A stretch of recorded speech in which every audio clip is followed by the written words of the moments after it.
Our next guest is Bob Joseph. He will soon become the hereditary chief of the Gayakala, or Thunderbird clan.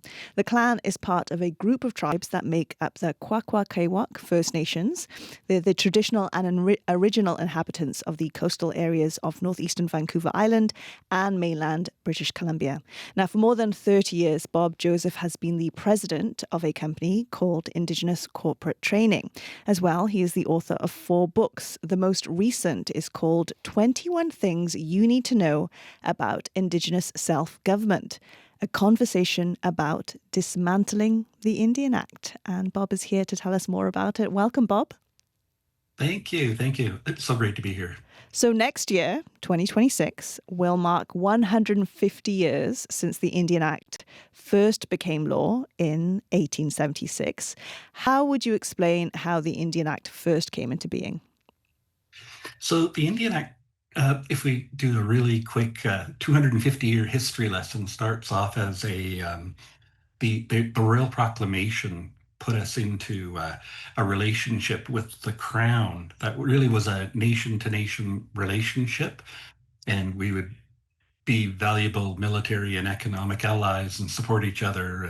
And that steamed along until 1867, when Canada officially became a country with the passage of the British North America Act. And we see a change in policy at that time. And that policy really sets us up after Confederation as wards of the Crown. The federal government would become the trustee, and bands and their members would become wards of the Crown. And the policy would shift from peaceful coexistence and support to, we think the best thing that can happen for these people, Indians, is that they assimilate and become like everybody else. And the reasoning for that was at that time, there were diseases that were going through communities. They didn't have immunity, so they were really dying off quite quickly, and they weren't fitting in militarily and economically anymore. So Canada believed this was a dying race of people, therefore we should help them assimilate. And in 1876, we consolidate all of the piecemeal laws governing Indians within Confederation into the Indian Act, and that would give us the coordinated approach to this new policy of assimilation. Can you give us examples of what the Indian Act enforced? Oh, it really is a birth to death document. It governs my whole life and that of all of the other status Indians in the country. It decides who's an Indian, first of all. We have within our Kwakwaka'wakw people, we give out names, and that tells you that you're a member of our community. But the Indian Act has a whole bunch of rules about who can be status and non-status Indians. And literally, an Indian agent would show up your community one day with a pen and a piece of paper, and they'd say name, and you'd say Aksum Malagalese, and they'd say, okay, Bob Joseph it is, and they'd put your name down on a list. You'd become a status Indian. And then the goal was to get your name off the list, to try to make you a non-status Indian. So people are always asking me if I'm related to the Josephs in this community in Alberta or some other places. And I always have to tell people, no, I'm not, but I'm pretty sure we had the same Indian agent. It's still, both my parents would not have been able to vote in federal elections in this country in the early part of their lives, because Indians were anybody other than persons. Today, even though I think I'm a successful status Indian, and I have my own business, and I have a house with my wife, and all of the Canadian dream stuff, I still I struggle to access capital markets. If I wanted to buy a car, I have to get my wife to co-sign, because I'm technically a ward of the Crown under the Indian Act. So those are some of the clauses that still impact us today. Of course, residential schools and replacing band chiefs and hereditary chiefs, definitely are problematic. Yeah, problematic might be an understatement to describe some of those clauses. So given that, can you explain some of the reasons, kind of past and present, which have stopped or prevented the dismantling of what you call this birth to death document? Yeah. So the first big hurdle to overcome was that we needed to give up on assimilation, and it steamed into late 1960s. And honestly, when it was put into place, Canada believed that it would happen. And there was no mechanism to, what do we do if this doesn't work? It was really just assumed that it would. And the problem was by the late 1960s, it wasn't working and we were soul searching. What do we do with this Indian Act? And it was given to a young Chrétien and a young Trudeau to um, decide what to do with it, to take a look at it. And in 1969, they issued a 1969 white paper, policy paper. And in it, they said we should transfer title of the reserves, we should get rid of the Indian Act, and that'll make us a more just society. The chiefs countered at that time the problem, and it is where they want to go. They want to get rid of the Indian Act and do something about title to reserves and other lands and resources.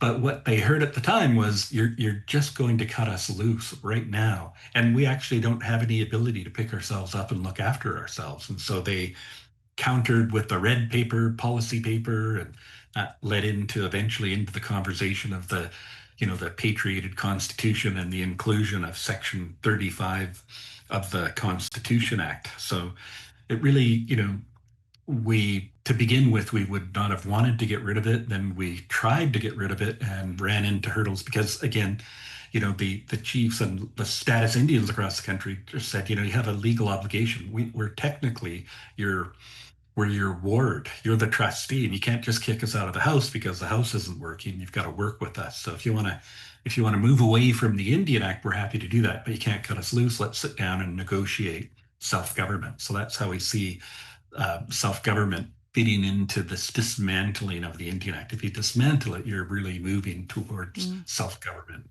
Which takes us to your new book. So let's talk about that. Your latest book is about what people need to know about Indigenous self-government. So tell us about Indigenous self-government in Canada. Where does it stand right now and what still needs to be done? Yeah, yeah. So there's 25 agreements with over 43 First Nations communities. That's been ongoing since we patriated the Constitution in 1982.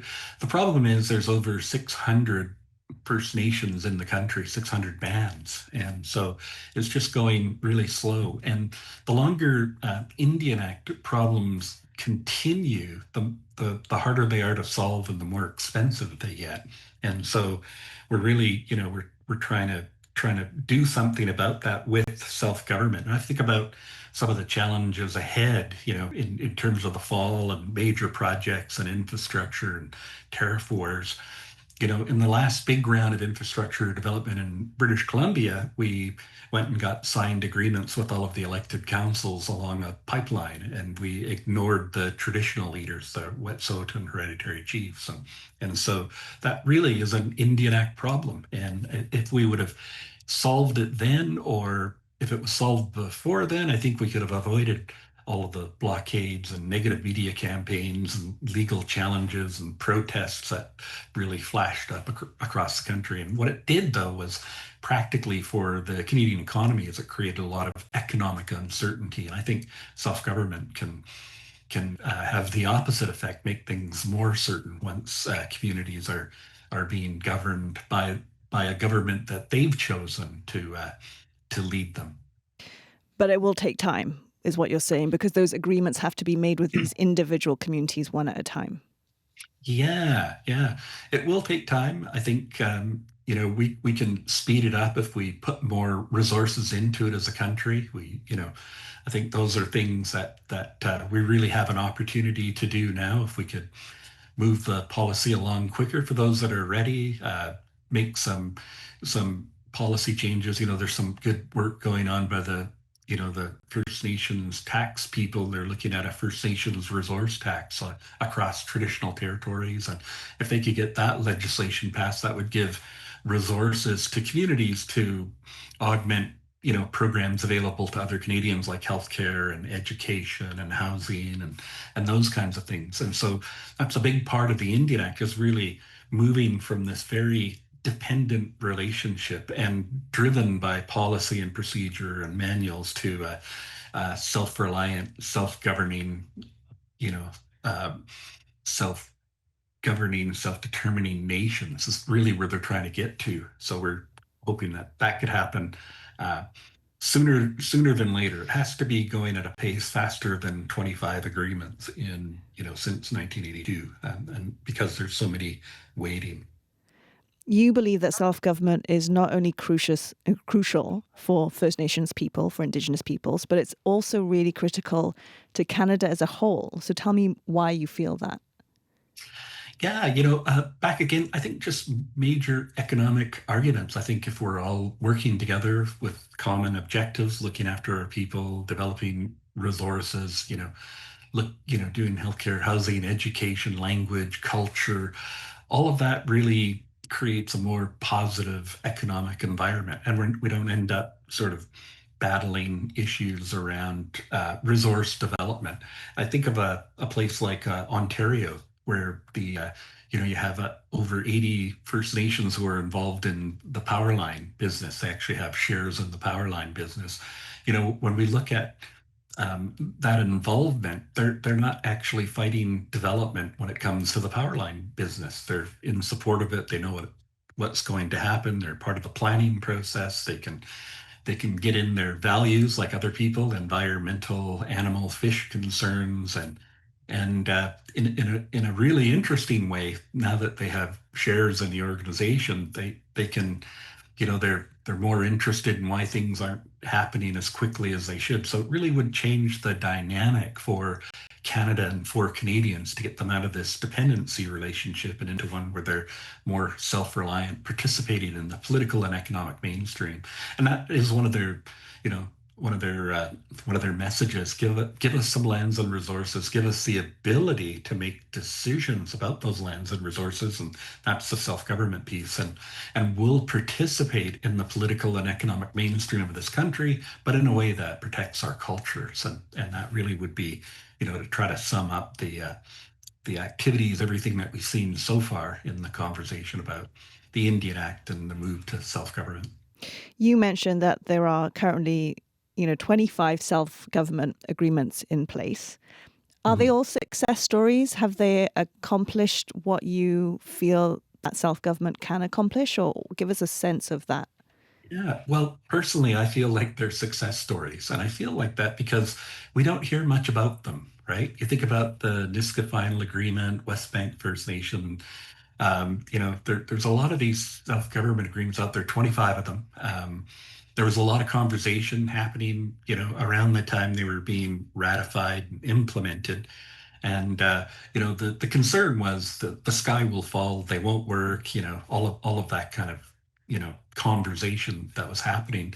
But largely, I think about the Niska Nation, for example. We don't hear much about them. I think that I did hear some news recently just around major projects that they're going to be involved in some port activities. So, but by and large, the news is positive. We're not seeing major challenges. Where there are issues are around Indian Act governance and the fighting of status and disenrolling people and all of those kinds of things that we see. So I think there's a lot to be said to move in that direction. Part of the title of your book is a conversation about dismantling the Indian Act. Do you want to see the Indian Act dismantled? Yeah, yeah. I think when I look back into our history, we were self-governing peoples, and I'm speaking specifically about the Kwakwaka'wakw, but I've heard from a lot of other Indigenous nations. They were self-governing, and it was really the Indian Act and Indian Affairs imposing the band chief and council system. So in a really big sense, we're ready to go back to that. And I think it's needed because when I look back at the history as well, we were incredibly self-reliant. And some of the things that I've read, quotes from old Indian agents, where they were commenting, these are really self-reliant people, hardworking, self-reliant. And the Indian Act has really changed that. But I would love to see the day where we could get back into that space where we work hard, we're looking after our people and our culture, and we're participating in the economy. And our economies weren't limited to just the places we were living. We had trade networks. Anthropologists and archaeologists will tell you about trade networks that extended way into the middle of the country and up and down the coast and in both directions here in British Columbia. So I think it's a return to what we had always been doing, and it gives us more control to look after our people, and it addresses some of the problems. You think about missing and murdered Indigenous women and girls. That really is it's an Indian Act problem that ties to who gets to be status, who gets to live on housing on reserve, and what happens when you don't fit into that. The cracks, as it were, start to show pretty in a big way. So yeah. At the end of your book, you suggest a variety of ways that everyone can get involved, share their thoughts, start a conversation. Mhm. Tell us more about why you wanted to have that part to your book, to get people actually engaged in this conversation. Yeah, well, what I really hope is that Canadians will look at the Indian Act and say, you know what, it's time. It's time. It's been here 150 years.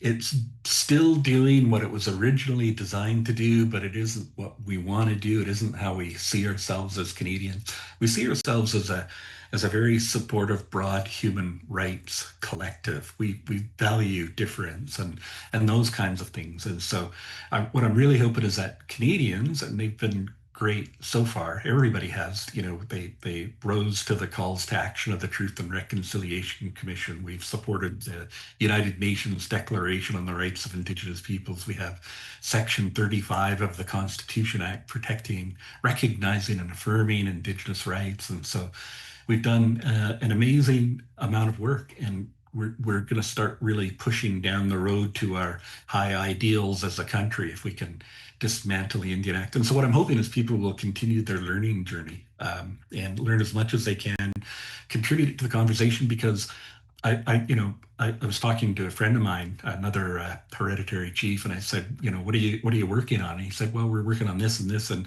next year is 150 years of the Indian Act, and we're definitely, we're going to have a conversation about that. And so I think that's, for me, that was a neat opportunity to be able to say, here's something that we can really contribute to that conversation. Also, we just had a lot of people, hundreds of thousands of people, read the first book, 21 Things You May Not Know About the Indian Act, and so we wanted to get them involved because they are taking the kinds of actions that are really helpful. They're talking to their family, their friends, their church groups, and their businesses. They're contributing to reconciliation in all kinds of really important ways. And so we really just want to be a part of that conversation.